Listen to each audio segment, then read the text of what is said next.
Previously on Gears. Let's talk the world of Formula One, as always, brought to us compliments of Pirelli and Tiger Wheel and Tyre. And you stand a chance to win a trip to any 2014 Formula One Grand Prix. All you have to do is go and visit twt.to. All right, so taking a look at the world of Formula One yesterday, the penultimate round of this year's championship. And from here on in, basically, it's looking at whether or not Sebastian Vettel can break more and more records. That's what it's about. He's now got 8 victories in a row. And if he wins this coming weekend in Brazil and makes it 9 in a row, then will equal, what's his face? Alberto Ascari. Alberto Ascari's record from 1952 to 1953. Also, if he wins this coming weekend, it'll be 13 victories in one season, which equals Michael Schumacher's season of 2004. It wasn't the most exciting Grand Prix that we've ever seen yesterday at the Circuit of the Americas, which is unfortunate because it's a capacity crowd, 115,000 people there. The atmosphere looked unbelievable. Now, one of the toughest jobs, if not the toughest job in Formula One, has got to be the job of Paul Hembury. Paul Hembury has got to try and figure out what is good for racing and what is good for Pirelli. Now, yesterday, we had a true scenario where, with Pirelli giving tyres that are too similar to each other in terms of compound, unfortunately gives us a rather dull race. So, you got to try and sit there and say, had Pirelli given maybe the medium and soft tyres, then we would have had more than one stop. But because all of the teams are going, oh, the tyres are this and tyres are that, then they give them the medium and the hard, and unfortunately we see guys driving 35, 40 laps on one of the compounds of tyres. So the problem is that looking forward to next year, there is a worry that we might have this kind of situation if we are too conservative, because it's not that much of a thrill.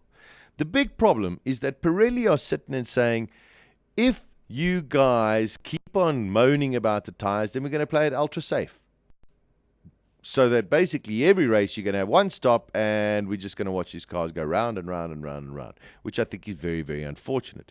So what the FIA really need to do, they have got to give Pirelli the opportunity to test the tires as much as possible before the 2014 starts. Alternatively, they could bring in the situation where a team has to have a mandatory minimum of 2 or 3 stops per race. Now, that's also, it doesn't make it viable. I would rather see cars driving and the cars, not performing because the tires are going off and forcing them to make a stop because the tires are not working as well or they've reached their cliff, as opposed to forcing a team to make a stop because we think that it's going to make the racing more exciting.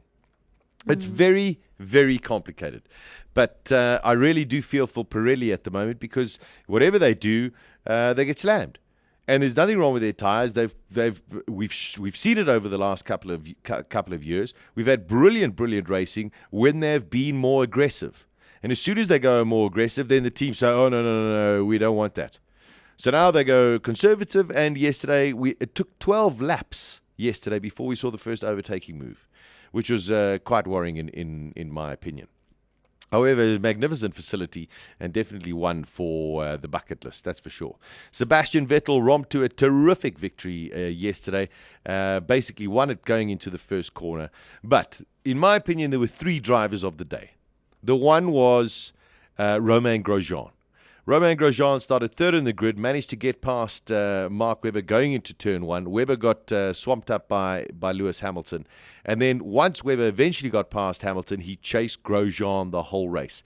The fact that Grosjean had the ability to hold off a Red Bull, in my opinion, is basically a victory for Lotus. They're the only car out there, and he's the only driver out there who has this kind of ability at present. To me, Romain Grosjean, that was as good as being a victory yesterday. My second driver of the day has got to be Valtteri Bottas. Of course, he of Dr. Cheryl Calder iGym fame, but drove a brilliant weekend, had a great qualifying. They changed the exhaust Coanda system on the Williams, and it seems to have helped the car tremendously.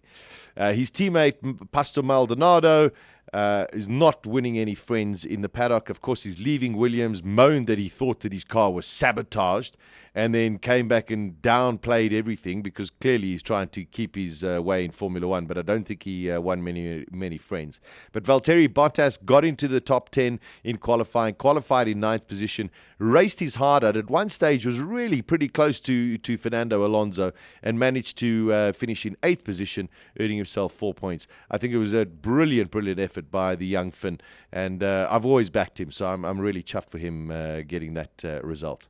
The third driver, who unfortunately we didn't see any footage of him during the course of the race, my third driver of the day, was Jules Bianchi. Now, Jules Bianchi finished, I think, in 17th position or 18th position, but he finished ahead. He's in the Marussia car. He finished ahead of both of the Caterhams, of course, and his teammate, and then, of course, those who fell out, Adrian Sutil as well.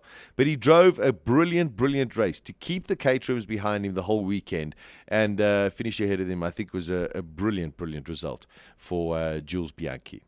So we look forward to this weekend. We're still waiting on a deal to be done for Lotus from Quantum. Quantum chief Mansour Ijaz has made clear he wants Nico Hulkenberg in the car, but none of his money has made its way to the Lotus team. So get your money across there, Mr. Ijaz, and then, of course, maybe you can make decisions.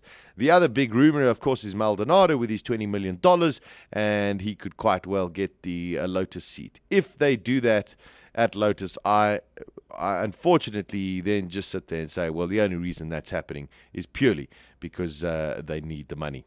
So we're waiting on a couple of announcements this coming weekend, perhaps, and then, of course, early into December, hopefully we'll find out exactly who will be driving where.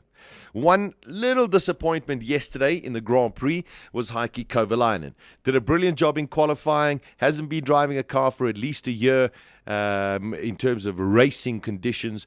Got out there, got into the top 10, qualified pretty okay, but unfortunately fell backwards, but then had problems with the car as well. So, didn't get in the points for Lotus. I think a little bit disappointing considering we know that car is very good. Maybe this weekend in Brazil, he'll do a lot better. But once they changed the nose in the car, he was going pretty well during the latter part of the race. This coming weekend, Brazil does expect a big crowd despite Sebastian Vettel completely dominating the 2013 season. I think it's just purely because Formula One is just fantastic. So maybe 70,000, 80,000 people go through to Interlagos this coming weekend to go and watch the finale of the Formula One Championship. Can't take anything away from Vettel. He's there right at the top, and I think he's just thinking about these records. He might as well just sit there and go, listen, let's do it. Let's do it for the team, and just make sure that everything we wrap up the season in the most brilliant kind of way. So there we go. That's a look at our Formula One report for this afternoon. As always, brought to us compliments of Pirelli and Tiger Wheel and Tire. And you stand a chance to win a trip to any Formula One Grand Prix. All you have to do is go and visit twt.to.